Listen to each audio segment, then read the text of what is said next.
这个五一来淮安游玩，不来淮安府署，可能等于白来。为什么这么说？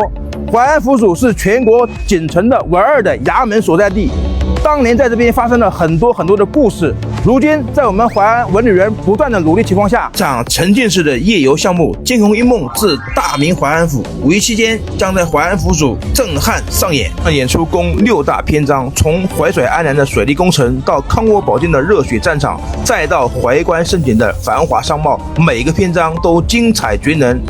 逼真的场景布置，配合震撼的音效和灯光，让我完全沉浸其中。互动环节更是把气氛推向高潮，观众可以和演员对话，甚至参与到剧情中。这场演出不仅是视觉与听觉的享受，更是一次深度的历史文化体验。如果你对淮安的历史感兴趣，或者想找个特别的地方游玩，一定不要错过《惊鸿一梦至大明淮安府》。